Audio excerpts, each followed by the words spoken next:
Ya, bismillahirrahmanirrahim. Assalamualaikum warahmatullahi wabarakatuh.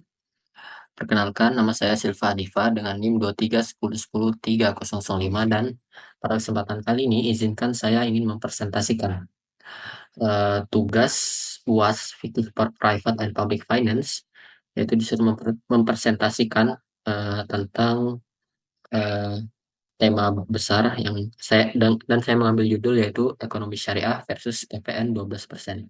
Solusi ketimpangan dan keadilan hukum Islam. Oke, lanjut. Jadi sebelum kita jauh membahas tentang apa itu ekonomi syariah dan PPN versus PPN 12%, jadi kita harus perlu tahu dulu definisinya. Jadi waris PPN atau pajak pertambahan nilai. Jadi pajak pertambahan nilai adalah pajak yang dikenakan pada setiap transaksi jual beli barang atau jasa yang terjadi pada wajib pajak orang pribadi atau badan usaha yang mendapat status pengusaha kena pajak atau PKP. Lalu apa itu ekonomi keuangan syariah? Jadi ekonomi syariah adalah sistem ekonomi yang mengimplementasikan nilai-nilai dan prinsip-prinsip dasar Islam yang bersumber dari ajaran agama Islam. Nilai dan prinsip syariah berlaku universal dalam segala aspek kehidupan, termasuk dalam kegiatan ekonomi dan keuangan. Oke, lanjut. Lalu apa sih melatar belakangi kenaikan PPN 12% ini? Oke, jadi kenaikan PPN 12% ini dilatar belakangi ada beberapa faktor, di antaranya ialah karena pemerintah itu ingin meningkatkan pendapatan negara, nah, di mana salah satu pendapatan negara ini bersumber dari pajak gitu. Nah, setelah itu faktor selanjutnya adalah mengurangi ketergantungan pada utang luar negeri. Nah, dengan apa namanya dengan pajak ini itu bisa membantu mengurangi ketergantungan pada utang luar negeri. Baru faktor setelahnya itu yaitu menyesuaikan dengan standar internasional yang di mana negara-negara maju sudah menetapkan tarif pajak 12%. Lalu perlu kita garis bawahi bahwa kenaikan PPN 12% ini hanya berlaku untuk barang mewah dan jasa mewah seperti pesawat jet pribadi, kapal pesiar, motor yacht, dan rumah mewah yang nilainya di atas golongan menengah. Kita lanjut. Apa saja dampak ketika PPN naik 12%? Dan di sini ada hashtagnya jika berlaku ke semua barang dan jasa. Maka ada 5 dampak kenaikan PPN 12%. Yang pertama di sini yaitu menurunnya daya beli masyarakat. Masyarakat mungkin mengurangi konsumsi barang tertentu untuk menyesuaikan dengan pendapatan tetap mereka. Lalu dampak yang kedua itu melonjaknya harga barang dan jasa. Naiknya PPN tentu saja akan berdampak kepada naiknya harga barang dan jasa. Nah, dampak yang ketiga di sini ada persaingan harga yang berat bagi UMKM. Karena PPN naik ini UMKM seringkali tidak memiliki margin keuntungan yang besar, sehingga sulit bersaing dengan perusahaan besar dalam menyerap dampak kenaikan PPN. Lalu yang keempat, ada ketimpangan ekonomi, yaitu naiknya PPN ini menyebabkan ketimpangan ekonomi yang di mana masyarakat menengah ke bawah menjadi sulit untuk melengkapi kebutuhan mereka dikarenakan naiknya pajak ini. Lalu dampak yang kelima yaitu dampak psikologis dan sosial. Jika masyarakat merasa kenaikan PPN tidak dibarengi dengan peningkatan pelayanan publik, maka protes dan ketidakpuasan dapat meningkat juga. Kita lanjut. Nah, lalu apa sih solusi dari eh, apa namanya dampak-dampak yang sebelumnya itu kan sifatnya tuh negatif.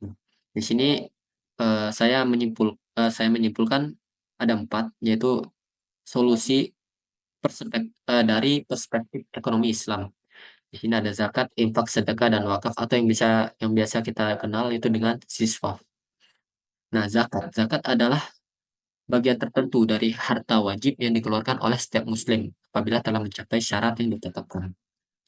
Zakat berasal dari bentuk kata zakah yang berarti suci, baik, berkah, tumbuh, dan berkembang. Dinamakan zakat karena di dalamnya terkandung harapan untuk memperoleh berkah, membersihkan jiwa, dan memupuknya dengan berbagai kebaikan. Sebagai salah satu rukun Islam, zakat ditunaikan untuk diberikan kepada golongan yang berhak menerimanya. Nah, golongan-golongan itu ialah yang pertama di sini adalah fakir. Mereka yang hampir tidak memiliki apa-apa sehingga tidak mampu memenuhi kebutuhan pokok hidup. Kedua adalah miskin. Mereka yang memiliki harta namun tidak cukup untuk memenuhi kebutuhan dasar kehidupan mereka. Baru yang ketiga ada amil, yaitu mereka yang mengumpulkan dan mendistribusikan zakat. Yang keempat ada mualaf, yaitu mereka yang baru masuk Islam dan membutuhkan bantuan untuk menguatkan dalam tauhid dan syariah. Yang kelima ada rikob, budak atau hamba saya yang ingin memerdekakan dirinya. Yang keenam adalah ghorimin, mereka yang berutang untuk kebutuhan hidup dalam mempertahankan jiwa dan izzahnya. Yang ketujuh ada fi sabilillah, yaitu mereka yang berjuang di jalan Allah dalam bentuk kegiatan dakwah, jihad dan sebagainya. Yang terakhir yaitu Ibnu Sabil, mereka yang kehabisan biaya di perjalanan dalam ketaatan kepada Allah Subhanahu wa taala. Kita lanjut ke infak dan sedekah. Nah, infak dan sedekah. Jadi Islam memerintahkan umatnya untuk saling membantu dan saling menolong antar sesama. Salah satunya dengan infak dan sedekah.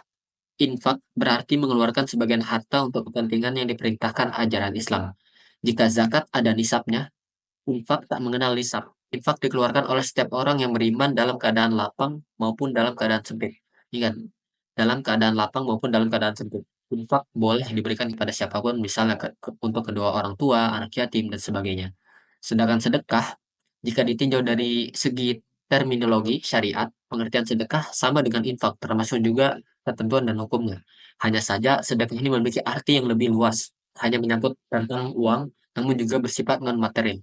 Nah, di sini ada hadis dari Imam Muslim, Rasulullah menyatakan bahwa jika tak mampu bersedekah dengan harta, maka membaca tasbih, takbir, tahmid, tahlil, dan melakukan amar ma'ruf nahi munkar termasuk sedekah. Nah, jadi sedekah itu luas gitu, artinya.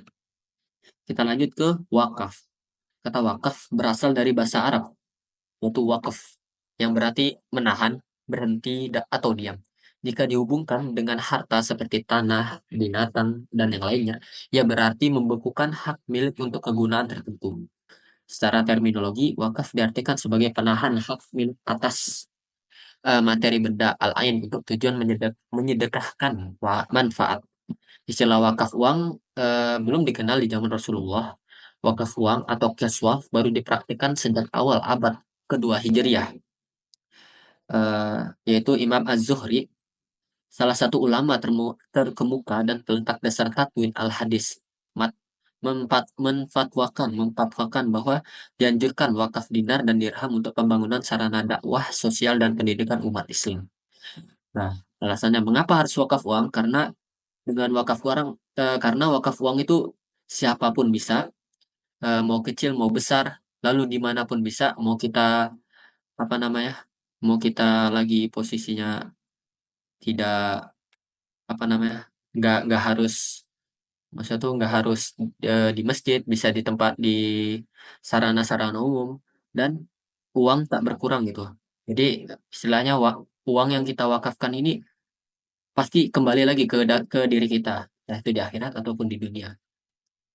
Nah, maka bisa disimpulkan bahwa bagi ekonomi Islam, siswa adalah kunci untuk mengatasi ketimpangan sosial yang ada dan mendukung pembangunan negara.